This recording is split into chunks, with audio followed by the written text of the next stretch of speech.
Magandang umaga po sa ating lahat, mga kapatid. Magandang umaga po, Father. Araw ng Miyerkules sa ika-13 linggo sa karaniwang panahon, unang araw ng panibagong buwan. Paano ba magandang simulan ang buwang ito ng Hulyo? Kung ating babalikan ang nakaraang buwan, parang ang daming nangyari. Hindi maganda, maganda. At sa pagsisimula ng panibagong buwan, sino ba naman sa atin ang hindi mangangarap na simulan ito ng maganda, ng punong-puno ng biyaya at pagpapala mula sa Diyos, punong-puno ng pagsisikap na baguhin ang sarili at gawin kung ano ang inaasahan ng Diyos. Mula sa unang pagbasa hango sa aklat ni Propeta Amos, may magandang ipinapaalaala ang propeta sa atin. Sabi niya sa panimula ng pagbasa, "Gawin ninyo ang matuwid, hindi ang liko, upang kayo'y mabuhay. Sa gayon, sa inyo ang Panginoon. Kamuhian ninyo ang masama, ibigin ang mabuti, pairalin sa mga hukuman ang katarungan. Sa ganitong paraan, baka sakaling kahabagan kayo ng Diyos." Namumuhi ako sa inyong mga piging, hindi ako nalulugod sa inyong mga pagdiriwang. Hindi ko matatanggap ang inyong mga handog na susunugin. Tigilan na ninyo ang magugulong awitan. Ayokong marinig ang inyong mga tugtugan. Sa halip, pairalin ninyo ang katarungan.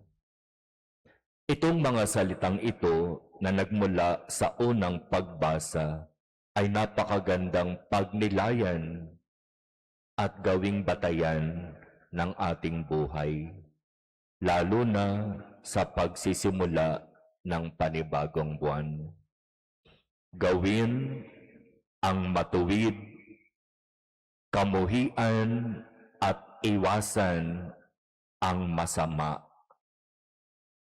Tigilan ang mga pagdiriwang, ang mga piging, ang mga kasiyahan na hindi makatarungan sapagkat isinasantabi ang pangangailangan ng higit na nangangailangan. Di ba kung pagninilayan natin ang mga salitang ito, totoo naman, totoong-totoo sa atin. Namumuhi ako sa inyong mga piging, hindi ako nalulugod sa inyong mga pagdiriwang. Hindi ko matatanggap ang inyong mga handog na susunugin. Tigilan na ninyo ang lahat ng iyan. Sa halip, pairalin ang katarungan. Napakahirap yata at para bang hindi matatanggap ng konsensya na nagdiriwang, nagkakainan, nagkakasiyahan, habang dyan sa tabi may hindi kumakain at nagugutom. Napakahirap yatang mag-party kapag hindi naman talaga sumusunod sa kung ano ang pinapatupad ng simbahan. Aanhin natin ang magagarbong kasiyahan. Aanhin natin ang mga magagarbong kasuotan kung ang puso naman pinagaharian ng galit at inggit. Tigilan na ninyo ang paggawa ng masama. Sikaping gawin ang kung ano ang mabuti. Pairalin ang katarungan.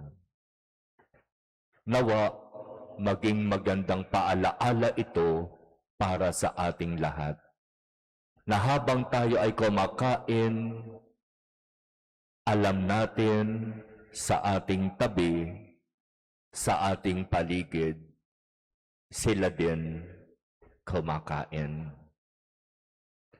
Napakagandang itong paalaalang ito ay sikapin talaga nating isabuhay.